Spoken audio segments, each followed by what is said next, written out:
days of being with Dr. Isaacs, number one, I was shocked to know when I asked him what was his faith, religion. And he said, I'm Jewish. And I'm going, oh, Jewish? I never met anybody black. He said, look, he said, I am the original Jewish people. They are not.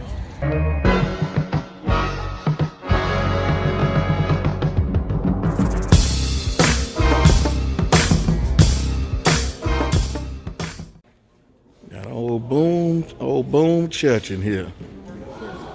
Boom in here deep.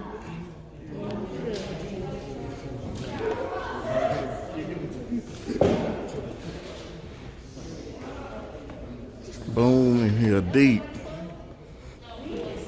All these Boom folks. All these Boom folks in here. What's going on, y'all? We are here at First African Baptist Church. Come down here to get some pay respects to family and history. Make sure all the leaders of Boom, including understand the history of our ancestors. First African Baptist Church here in Savannah. We deep in here. Is this still the full function of church? Yes, it is.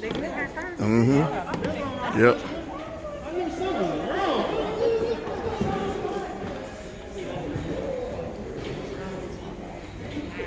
Built this church from the ground up.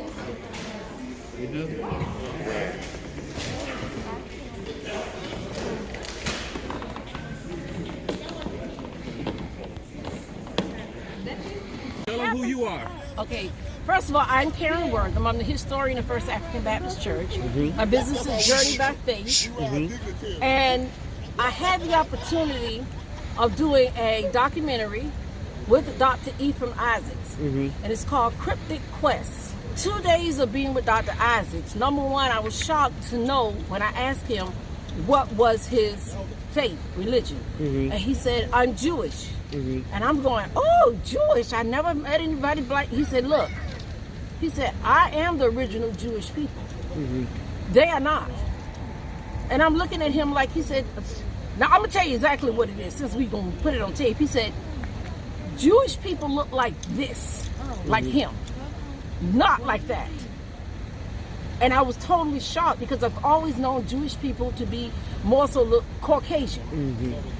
And he is not Caucasian looking.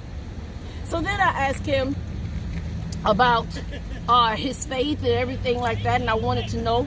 Now this is something else I said to you all I'm glad to share, because I asked him, I said, are we doing religion right, the right way? He said, no, you're not. He said, first of all, what we call church, it is not for profit. Y'all hear me? It is not for profit.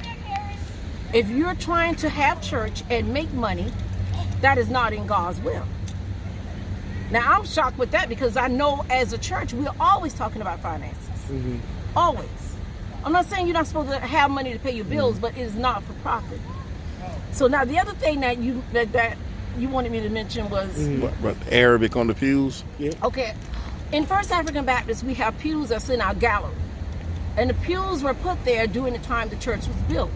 The church was completed in 1859. There is cursive Hebrew writing on the pews. Some people want to call it Arabic writing. No, it is not. Because number one, you pull up the Hebrew letter chart and you see the column of cursive Hebrew. You put it up against the writing on the pews, it's the exact same writing. It is not Arabic. And Dr. Isaacs actually helped me. He said, every child or every person should learn the language of Hebrew. And I'm thinking, why? He said, because then you could truly read the word of God. He said, if you know the word of God, it is in Hebrew, not Arabic. What is the connection between, I think, Benjamin Sheftall, the church, and the Hebrew writing on the pews? The only connection I found between Mikveh Israel, which was organized by a gentleman named Mordecai Sheftall, and First African Baptist. Well, Mordecai Sheftall had a grandson named Benjamin Sheftall. Benjamin Sheftall, after the death of his first wife and child, because she died in childbirth, both of them did, he ended up being kind of like smitten, that's what I'm going to use, smitten with a young lady from First African. Her name was Mariah. And Mariah at that time she had jumped the broom with a gentleman by the name of Oliver. Well, Oliver happened to have still been a slave, but Mariah was a free woman. But in order to get Mariah in order for Benjamin to get Mariah in his house, he ended up purchasing Oliver. When Oliver came, Oliver was positioned outside the house, Mariah was in the house. Mariah ended up getting pregnant. When she was pregnant, she was pregnant from Benjamin. She ended up with a child by the name of Jackson Benjamin Shefthal. The Jewish community did not want the mulatto child to be named in the Shefthal name. But Benjamin Shefthal refused to listen to them. He named the young man Jackson Benjamin Shefthal, him being one of the wealthiest mulattoes in the city of Savannah. Wow. Awesome. Okay? All right, thank you so much. You're so welcome.